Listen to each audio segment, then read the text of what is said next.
আসসালামু আলাইকুম ভিউয়ার্স, সবাইকে খামার ও কৃষিগত ইউটিউব চ্যানেল পক্ষ থেকে স্বাগতম। আজ আমি এসেছি টঙ্গী বাজার 30 জুন 2024 রোজ রবিবার। দেখতেই পাচ্ছেন যে এই জায়গার মধ্যে কবুতরের বাচ্চা আছে, মুরগির বাচ্চা, বিভিন্ন আইটেমের আপনারা আসলে নিতে পারবেন। এখন বড় বাজার চলছে, দেখতেই পাচ্ছেন বাজার বড়, অনেক লোক বাজারের মধ্যে। যে কবুতরের লুচি, মুরগি, হাঁস,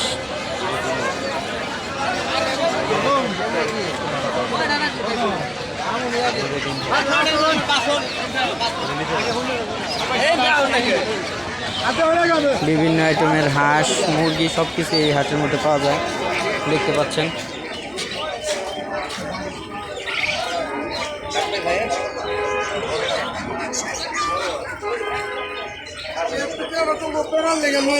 প্রচুর আমদানি আছে, প্রচুর আমদানি হাটের মধ্যে, দেখতেই পাচ্ছেন আপনারা, প্রচুর আমদানি।